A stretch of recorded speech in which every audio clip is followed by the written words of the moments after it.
Lucie, et puis le découvreur d'Homo georgicus dans les conditions qu'il va nous expliquer. Et on va simplement peut-être commencer par dire un petit bonjour à travers la caméra de Pierre. On va adresser un bonjour à Yves en lui disant tout le regret que l'on a et qu'il ne soit pas avec nous. Il est avec nous. Il est avec nous quand même. Hein. Donc David, si vous voulez lui dire bonjour. Oui, je dis bonjour. Je regrette qu'il n'est pas là, mais grâce à lui, nous sommes là. Tout le monde là. Voilà. Très bien. Merci infiniment. Alors, je montrerai Science. Bien sûr, oui, bien sûr. Demain, ça sera sur la couverture de Science. Demain, et je vous montrerai le copie. C'est dommage que la photographie ait déjà été prise, on aurait pu être nous sur la oui, on peut pas. Oui, mais peut-être ça sera sur... C'est Homo historicus. C'est pas fini, on peut être sur le Paris Match. Ouais, on va revendre très cher les images. Là.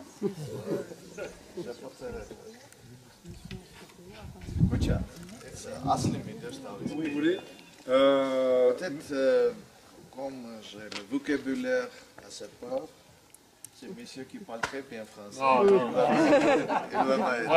Donc vous reconnaissez Myriam Michael qui nous a accueillis dans son musée pour visiter le fondeur avec la sœur de... Oui, j'étais à Strasbourg à cette jour-là. Bienvenue, c'est vraiment... Je suis ravi d'être avec vous. Yves Coppens, vraiment, c'est pour moi, c'est quelqu'un qui est très bon ami et j'ai énormément de respect de lui. C'est quelqu'un vraiment qui l'aidait à faire la préhistoire, faire connaître. C'est un grand chercheur aussi, mais c'est une grande personnalité. C'est une rare combinaison, c'est pas toujours. Ouais. On est à Dmanisi. Dmanisi, c'était connu depuis longtemps comme... Non mais continuez comme ça. Oui, comme le site du Moyen-Âge. Dans notre livre à l'école, on a lu que Dmanisi, c'était connu comme un site Moyen-Âge très important. Et c'est pourquoi on a commencé à fouiller ici, c'était 36, 37, 936, 37. C'est l'époque, c'était pas très agréable, vous savez. 37, c'était pour la Géorgie et pour toutes les régions, c'était pas meilleur temps, mais bon. Ça montre un petit peu l'époque soviétique. C'est comme une Janus. C'est de deux côtés, d'un côté. Oui, on a vu plusieurs pour moi. Je pense. Ah, oui, ils ont pensé que c'était, ils ont laissé les choses après la fête. Ah oui. Avec un crâne. Oui, bon, et après, bon, il y a plusieurs histoires, beaucoup de monde. Et on peut comparer pour le notre mâchoire. On voit que c'est, on a différence dans l'arcade, oui, notre. Mais il n'a pas le menton, il n'a pas le menton, mais il a aussi la réduction, le troisième, c'est-à-dire il y a quelque chose qui sont très archaïques, mais aussi un peu progressifs. Le teenager, c'était sur la couverture nationale géographique, c'est très connu. Mais qu'est-ce qu'on montre? Que c'est le crâne qui est très aussi primitif. Il n'a pas de front. Il a très petite capacité crânienne. Presque 600 mètres cubes. 600. La partie frontale est toute...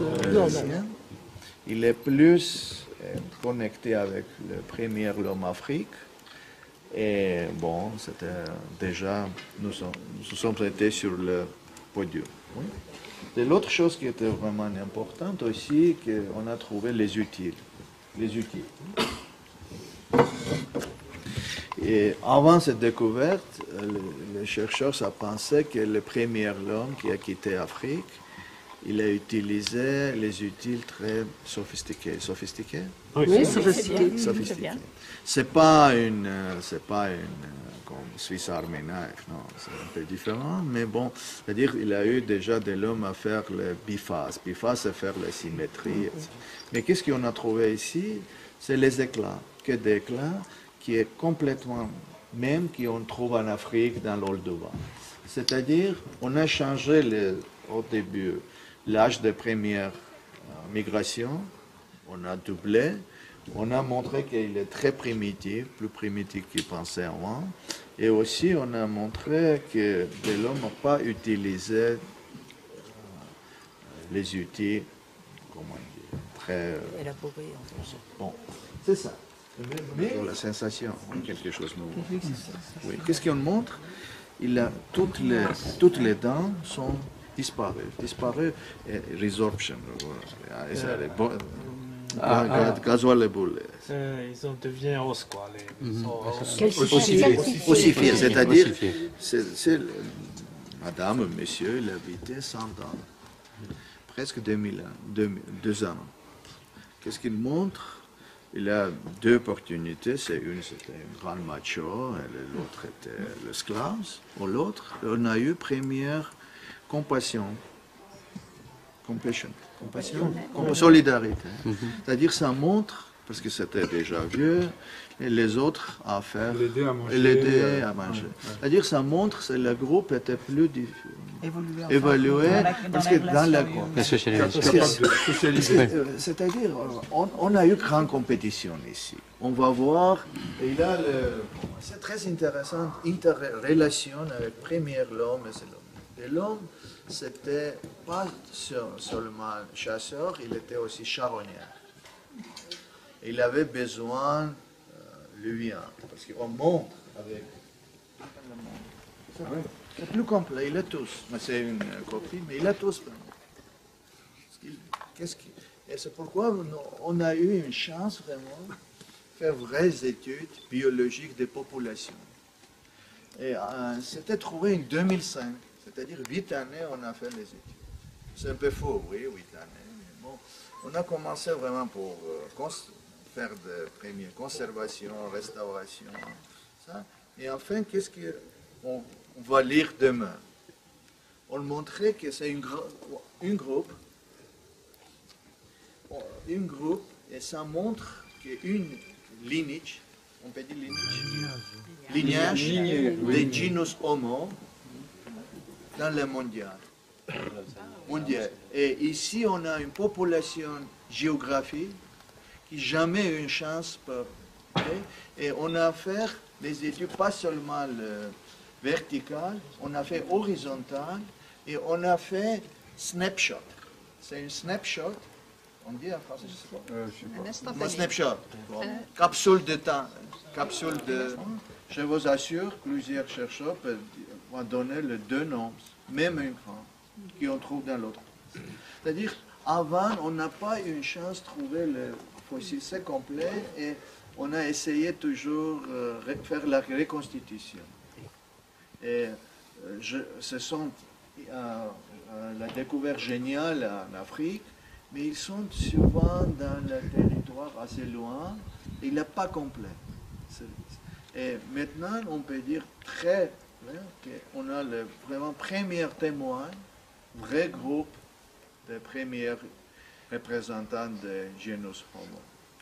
Vraiment, il n'y a pas vraie différence que les gens peuvent montrer entre habilis et erectus. On a fait cette étude de 5 ans et on a trouvé que les variations dans ce groupe, il est même ligne qu'on peut trouver dans l'homme moderne ou dans les babous ou chimps. Et à ce moment-là, on a seulement en Afrique. Vous connaissez Michel Brunet? Oui, bien sûr. Il était là, il est pas longtemps. C'est un très bon ami de moi. C'est très clair que la découverte des hominidés, l'ancien plus, et Australopithèque, c'était en Afrique. Mais on pose la question où on a eu vraiment les premiers représentants de genus Homo. C'est la question. Parce que pour Homo habilis a été identifié en 64. après 50 ans. Et je suis sûr que si Dmanisi sera découverte en 63, ça sera Homo habilis. Ouais. Ah ouais.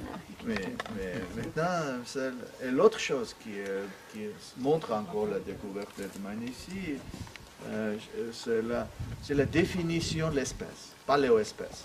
Qu'est-ce qu'il y a paléoespèce? C'est pas seulement le... Et comment on peut faire? Parce qu'en paléontologie, c'est beaucoup plus facile. C'est une bonne chance pour nous qu'ils soient invités.